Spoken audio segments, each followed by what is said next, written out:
Buenos días. Declaro abierta la sesión número 9978 del Consejo de Seguridad.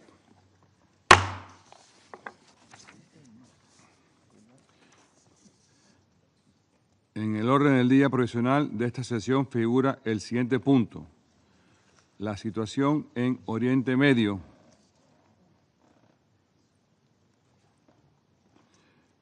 Queda aprobado el orden del día.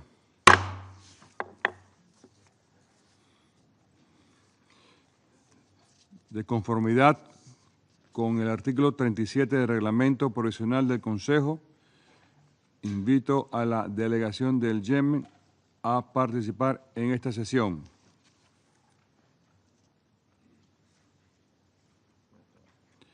Así queda acordado.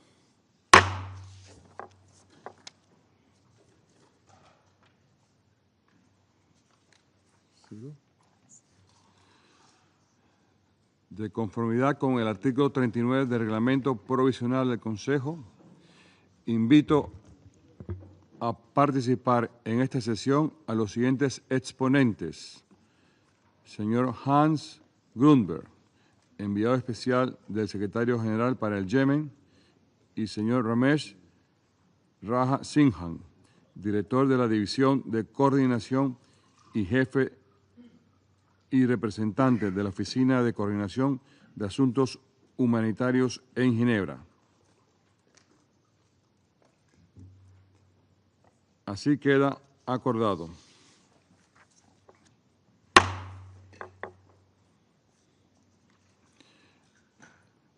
El Consejo de Seguridad comenzará ahora el examen del punto 2 del orden del día.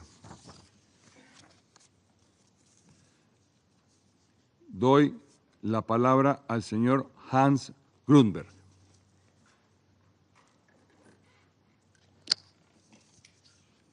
Gracias, señor ministro, señor presidente. Mr. President, the regional turmoil continues to erode prospects for peace and stability in Yemen, where the situation remains deeply fragile. There is an urgent need for proactive and pragmatic measures that can pave the way for peace in Yemen. We must remain steadfast in our shared efforts to propel Yemen toward a future where the country is at peace with itself and with the region. Last month, when I briefed this council, I outlined 3 priorities to lay the groundwork for lasting solutions to Yemen. The first was supporting de-escalation on the front lines and working with the parties on the tenets of a ceasefire. While the front lines have mostly seen stable levels of hostility, on the 25th of July, we saw a significant assault on the Aleb front in Sada Governorate, resulting in high numbers of fatalities and injuries on both sides. We also see Ansar Allah fortifying its positions, including around Hodeidah city. These developments are concerning and highlight the need for active de-escalation and security dialogue between the parties. Last week, my office concluded the latest series of meetings with government of Yemen and regional security actors under the auspices of the UN-facilitated Military Coordination Committee. The work of the MCC is crucial to de-escalation along the front lines and preparations to implement and manage a future ceasefire. Over the course of the week, the parties discussed the role of the MCC in de-escalation along those front lines that have experienced renewed hostilities over the past year. They also addressed challenges in the maritime domain, exploring options that could be pursued in the event of a return to ceasefire negotiations. The second priority is establishing a path for talks between the parties in line with the commitments made toward the roadmap in December 2023. To not lose sight of these commitments, it is essential that measures that build trust and improve the day-to-day lives of Yemenis continue. In this regard, we're seeing positive and ongoing momentum to address road access in different parts of the country, and notably the route connecting Baida and Abyan governorates. I want to acknowledge the valuable contributions made by civil society in advancing these efforts and express my full support for these initiatives. I encourage the parties to open more key roads and to take further steps to facilitate movement of people and commercial activity. My office remains ready to support efforts toward this goal. Mr. President, the parties can also make progress toward broader political talks by finding solutions and compromises that enable the effective functioning of Yemen's economy to deliver goods and services for all.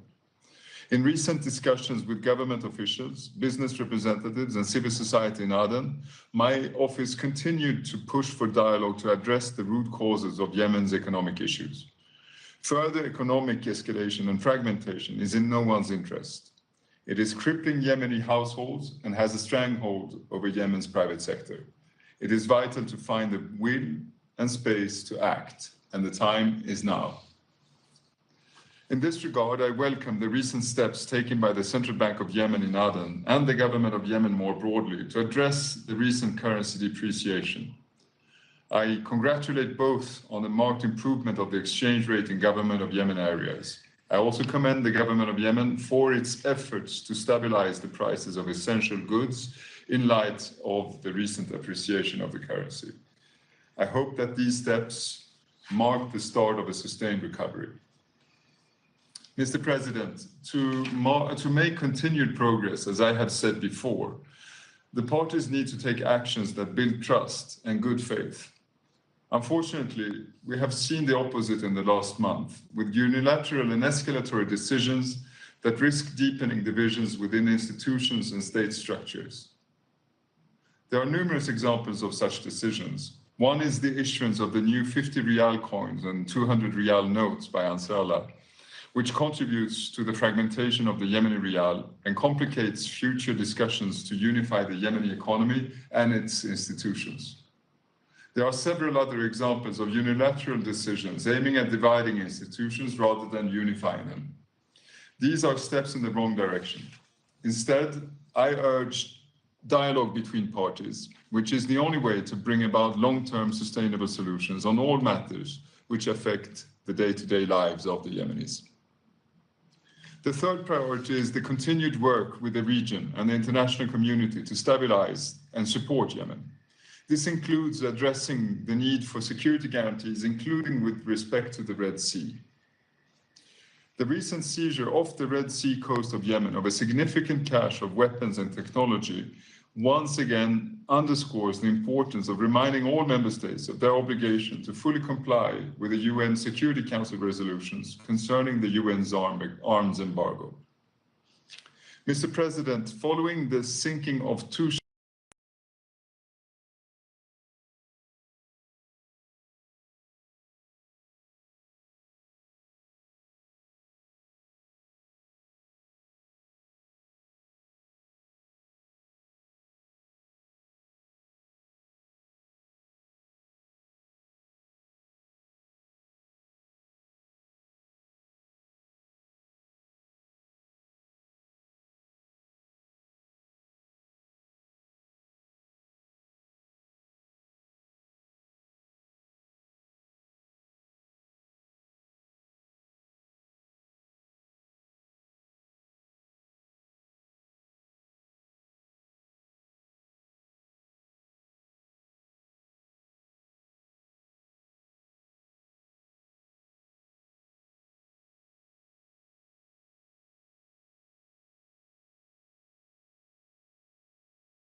تفضلي, you stand here. Oh, okay. تمام.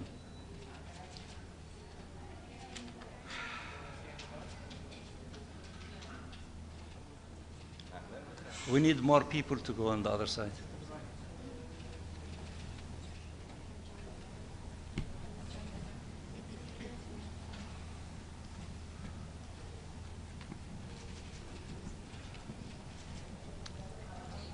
Are we okay? Well, thank you very much for responding to our request to meet with you. As you see, we are the Arab group and the OIC together that called for this meeting. We had an emergency meeting of the OIC group yesterday afternoon, in which we discussed the latest situation as it relates to the decision of the Israeli government to unleash a massive military campaign against our people in the Gaza Strip. And we decided to have this press conference. The Arab group had also an emergency meeting on Friday last week, and the Committee on the Exercise of the Inalienable Rights of the Palestinian People had also a meeting of its bureau. The Security Council had its meeting. A group of countries, the Europeans in the Security Council, met before you here, before the session of the Security Council. So many groups met, made declarations and statements, and we also, the Arab Islamic Ministerial Committee issued a declaration. We have copies of it. If you need, we can make it available to you. And we decided in the OIC meeting yesterday to read a summary statement to you stemming from the ministerial, the Arab OIC Ministerial Committee on the plan of the Israeli government to escalate the military situation and to bring more condemnation against our people in the Gaza Strip. We condemn that, as the committee does, and we demand, all of us, an immediate ceasefire and humanitarian assistance to our people. But I let my sister, the Chargé of Turkey, to read the statement, which is the summary of the Ministerial Committee declaration, because Turkey is presiding over the Ministerial Council of the OIC. Thank you, Minister Mansour. As he mentioned, Turkey, as the current chairman of the OIC group of OIC foreign ministers, I have the honor to read the joint statement of the OIC group in New York on the recent developments in the Gaza Strip, which is based on the joint statement by the Ministerial Committee mandated by the Joint Extraordinary Arab Islamic Summit. The OIC group expresses its strong condemnation and categorical rejection of Israel's announcement of its intention to impose full military control over the Gaza Strip. We consider this announcement a dangerous and unacceptable escalation, a flagrant violation of international law, and an attempt to entrench the illegal occupation and impose a fait accompli by force in contravention of international law, international humanitarian law, and relevant United Nations resolutions. The group reaffirms that this declared course of action by Israel constitutes a continuation of its grave violations, including killing and starvation, attempts at forced displacement and annexation of Palestinian land, the settler terrorism, which are crimes that may amount to crimes against humanity.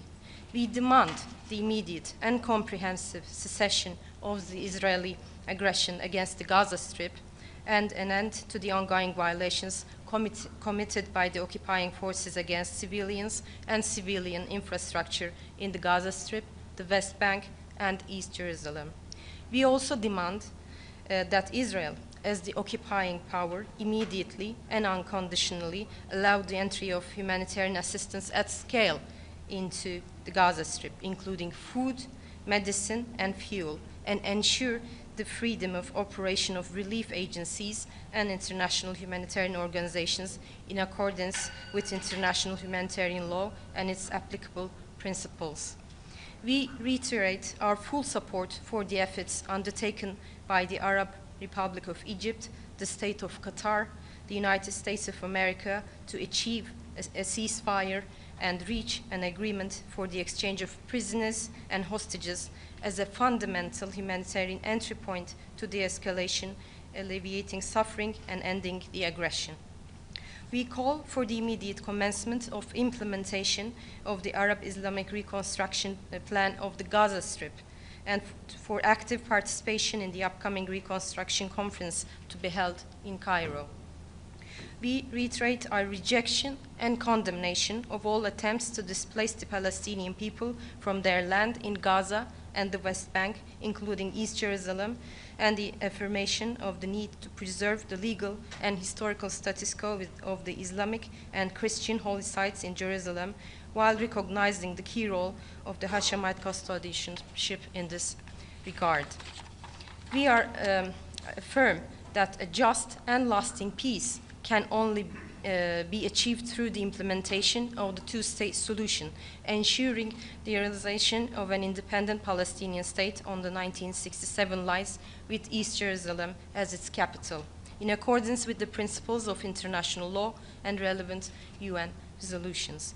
To this end, we hold the Israeli occupation fully responsible for the ongoing genocide and the unprecedented humanitarian catastrophe taking place in the Gaza Strip, and calls upon the international community, particularly the permanent members of the Security Council, to assume their legal and humanitarian responsibilities and to take urgent action to stop Israel's illegal, aggressive policies aimed at undermining prospects for a just and lasting peace, eliminating any horizon for the implementation of the two-state solution, and ensuring immediate accountability for all violations committed by Israel against international law and international humanitarian law, including those amounting to genocide.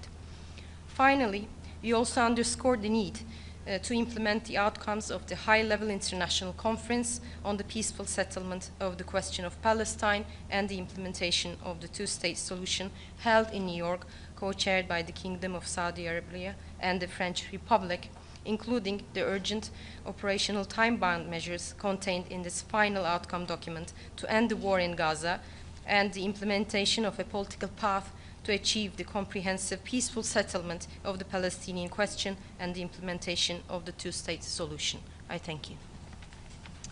Okay. Yes, Talal? Thank you. Talal Hashir, beside the condemnation and the statements and the Security Council's sessions, Israel seems, and I'm sure you have noticed, does not pay any attention to the world, international law or humanitarian law, or the Security Council resolutions. Beyond that, what can the Muslim and Arab countries do to force the Israeli government to implement the minimum of human rights?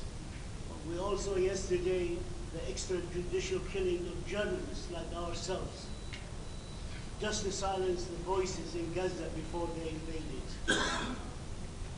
What can we do besides reading statements and communications? Please, anyone. Thank you. We fully concur with your views expressed particularly for the killing of the journalists. This is a deliberate policy to silence the journalists, but we were all aware that the truth cannot be silenced. As a matter of fact, I have the honor also to announce that my minister called on the OIC delegation in New York to commence an extraordinary OIC group meeting to discuss a possible course forward to take actions in this regard.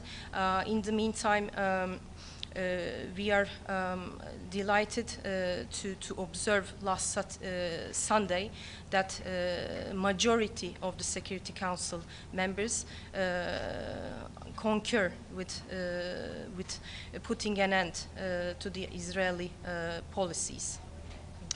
If I may add also,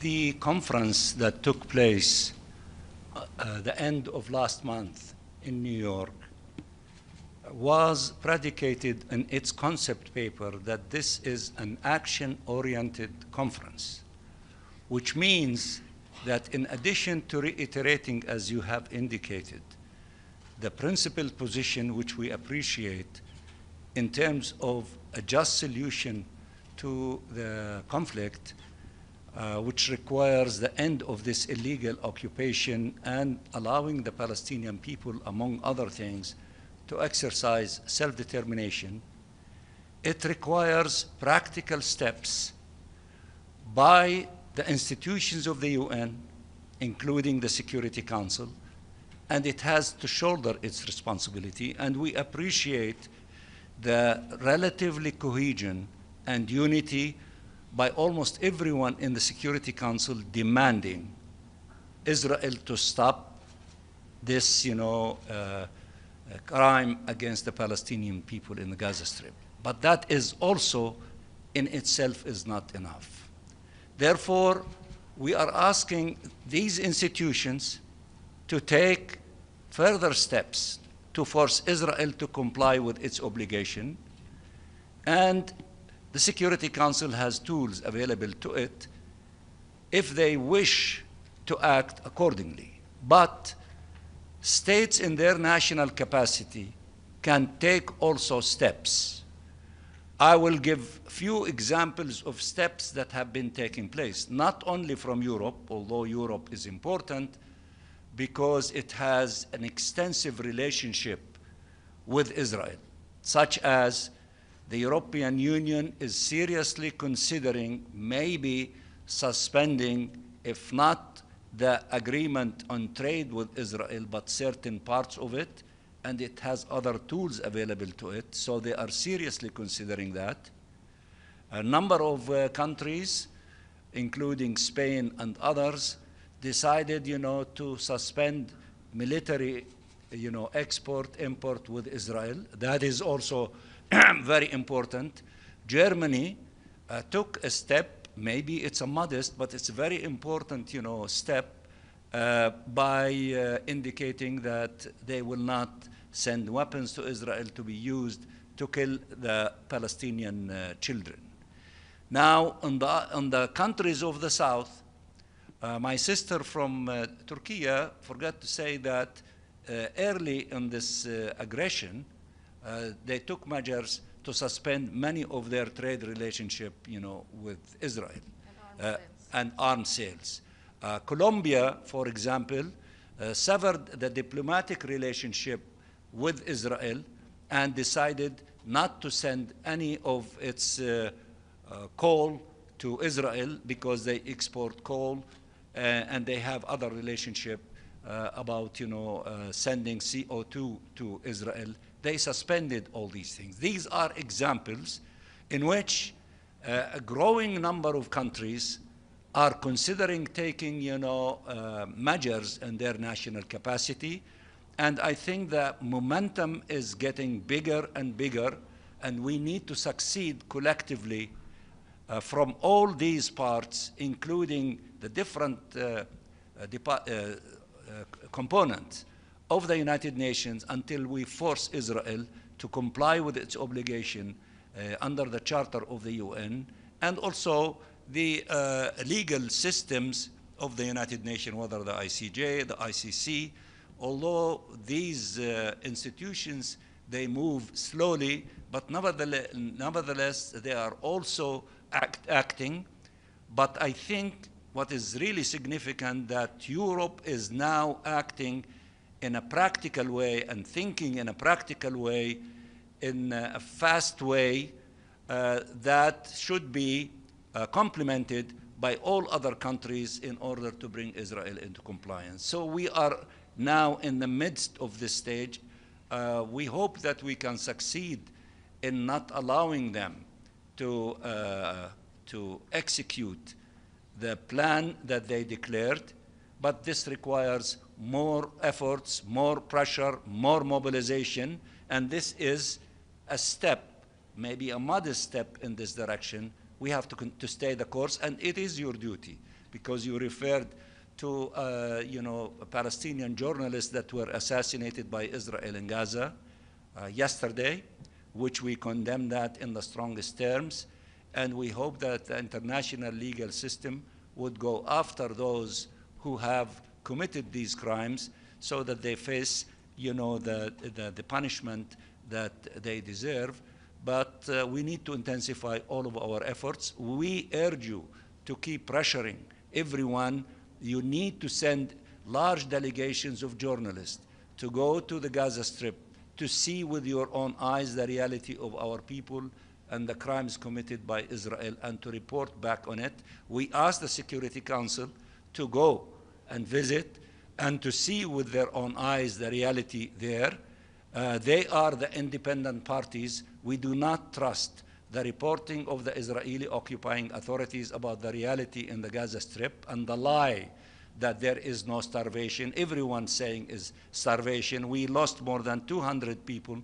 About half of them are children because of starvation, and more might lose their lives because of lack of food, medicine, and water. We have to intensify the pressure until the Israeli occupying authorities to stop these criminal policies and actions and to reverse this. Abdul Hamid.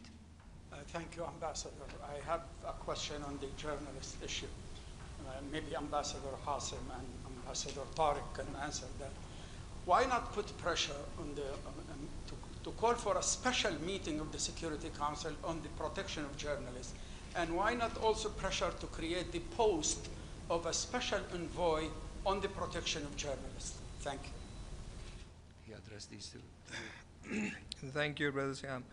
I would put it more broadly. I think as Ambassador Riyad Mansour was explaining, Israel's continued and persistent, blatant violations of international law and its total disregard for UN Security Council and General Assembly resolutions on the question of Palestine, and the impunity that it has enjoyed so far are being increasingly questioned by the international community. And I think you have seen the international conference on the two-state solution and the question of Palestine. The will of the international community was clearly expressed.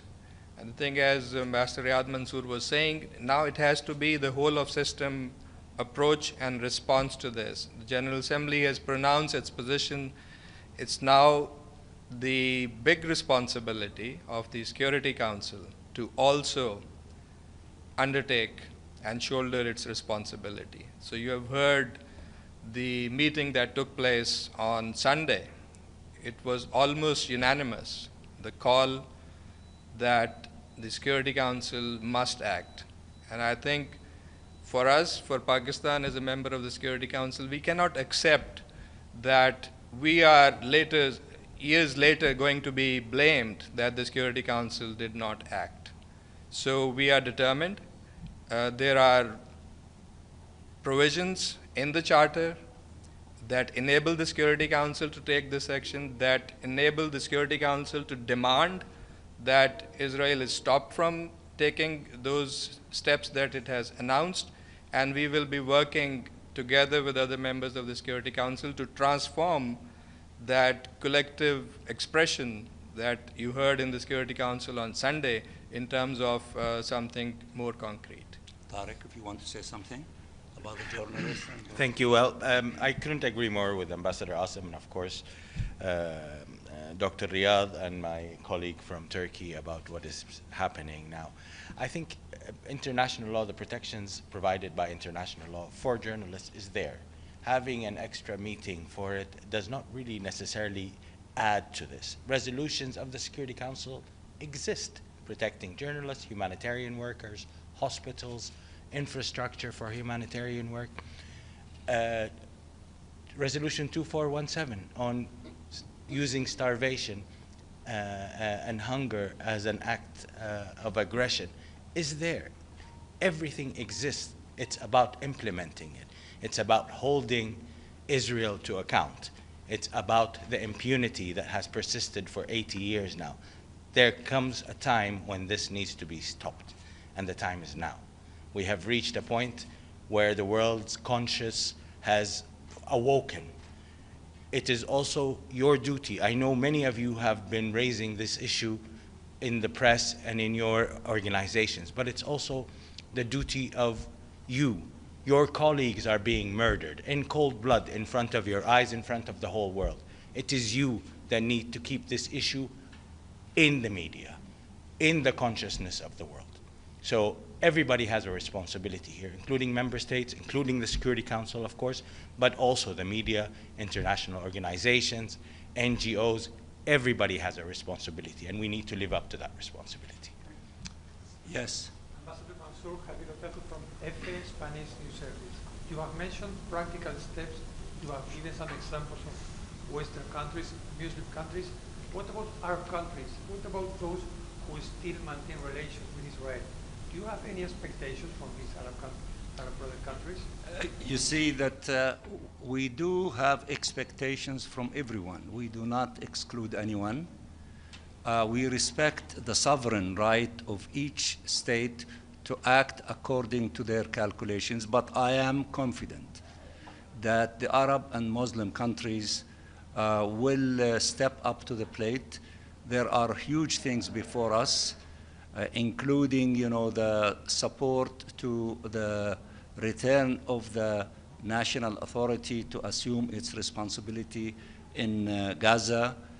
We reject the Israeli occupation. We demand its withdrawal, and we have an alternative solution, which is the outcome document and annex of the international conference, which was led by Saudi Arabia and France. And from the Arab countries and the Muslim countries, Saudi Arabia speaks on behalf of everyone.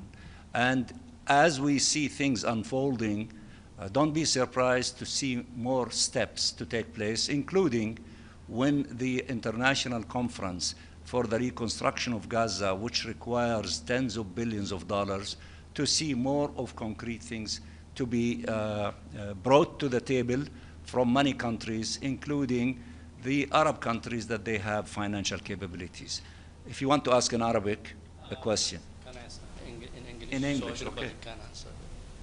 So as after these meetings you mentioned, and as Islamic and Arab groups, what's your next step within the UN to put more pressure on the specifically the permanent members in the Security Council to act urgently? We are continuing with our consultations with all members of the Security Council, including the President, of course. And we are observing, and that's not only our observation, but the observation of our friends in the Security Council, that there is emerging cohesion and unity and outrage of what is really happening, and they are exerting tremendous amount of pressure in order to stop the killing, stop the military operations, to have a ceasefire, permanent ceasefire, to force allowing humanitarian assistance to take place. We are closely observing the groupings in Europe in which they are making not only statements, but they are taking steps. For example, Norway, one of its biggest funds that invests billions of dollars, maybe tens of billions of dollars in the Israeli economy, they are withdrawing, their assets there. That is a significant step. Countries like the UK, Italy, Canada, Australia, New Zealand, deciding, threatening Israel. If you do not stop this aggression, if you do not reverse your position on the plan, things will take place. Australia announced yesterday that it is going to recognize the state of Palestine. I refer to Germany. I am referring to the discussion inside the 27 European countries composing the European Union on trade, on many relationships with Israel, and they are seriously considering taking steps. Of course, I know that the Arab countries and the OIC, in the declaration that they issued, they made a lot of statements, and they can take additional steps. I am sure that they are considering these steps, but everybody is calculating very cautiously because they do not want to strengthen the relationship between one country that is so powerful, that is really giving the protection to Israel. I guess everyone is trying to sort of find ways to separate the relationship between these two parties, because that one big country is capable to exert pressure on them. That is the experience of Qatar and Egypt as mediators with this other country in order to find ways to have ceasefire. So everybody is, we are not interested, as I think my colleague said, to have more resolutions in which we have many, including Resolution 2735. We want its implementation. But we need to find ways to convince one party to come closer to the global consensus that enough is enough. The solution is not wars. We have another option. We have an alternative option. And the alternative option was decided by the international community in the declaration and the annex of the International Conference on the Two-State Solution, which will be resumed on the 22nd of September in New York. So therefore, while we see what is really happening, and we are playing a big role, all of us, in maintaining it, in keeping it united, not fragmenting it, strengthening it, so that to try to find ways to have a crack between, the Israeli belligerent, vicious, criminal government and one state that is giving it protection, quasi-protection, because if we succeed in that issue, I think that would accelerate many practical steps to be announced by many countries, and then Israel cannot withstand such a pressure from all of them. We are acting responsibly because if we do not act in that manner, it will cost our people tens of thousands killed, injured, and expelled. Now, somebody might say tens of thousands of our people have been killed. That is true, but now there is nothing that we can do about those who were killed, but we can do a lot about saving the lives of those who are still alive, and it is our responsibility to do everything possible in order to save their lives. I think we have enough, but we will keep you informed. Okay, I cannot say no to you. Tfaddali. One question. During the high-level conference on the two-state solution, France and Saudi Arabia asked all countries to sign the declaration going to their mission. I would like to know if you have any count on that and what can we expect for the General Assembly. Thank you. You're asking the wrong person. You have to ask France and Saudi Arabia. But in my speech in the Security Council Sunday, and we say it in front of everyone, we urge everyone, those who have not sent messages to France and to Saudi Arabia, declaring that they are joining and approving the declaration and the annex, to do so. I think that by September, we hope that we will be having more than 100 additional countries than the maybe 30 or 40 that have signed this declaration so far. We need to make that the blueprint of the global consensus of the international community on the alternative plan. It is not our destiny. It is not the destiny of the Palestinian people to have an eternal conflict with Israel and to keep losing thousands of our children, and women and our people on the hand of this war machine by Israel. It is our duty to convince everyone that there is another alternative, the alternative of immediate ceasefire. As we see the millions, the hundreds of millions in all capitals are saying they want to save the lives of the Palestinian people, ceasefire now, that's their cry.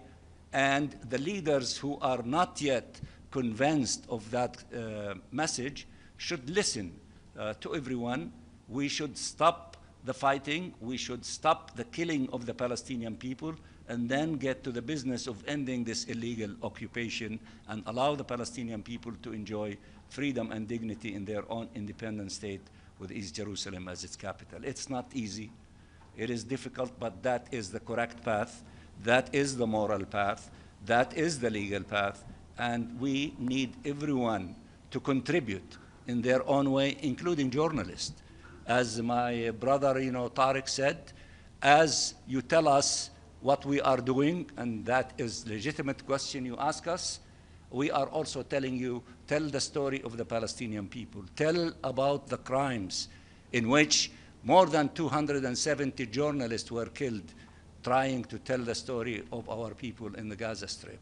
And more than 400 individuals from humanitarians, brave ones, most of them from UNRWA, who gave their lives trying to distribute humanitarian assistance to Palestinians who are in need, especially children of these humanitarian assistance. We all need to do our share of fighting for justice for the Palestinian people and fighting against this criminal genocidal regime in Israel who thinks that they can eliminate the Palestinian people. There is no force on earth that can eliminate the Palestinian people, and we are entrenched to our land, and we will put, with the help of everyone, an end to this tragedy and enjoy freedom and dignity when we exercise our right to self-determination. Again, I thank you very much for being with us today, and I want to thank my colleagues, the OIC, the Arab Group, the Committee on the Exercise of the Inalienable Rights of the Palestinian people, and we will meet with you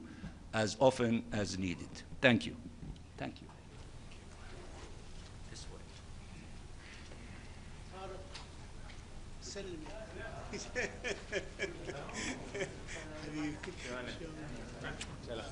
طلعت لي بوسه من المؤتمر حبيبي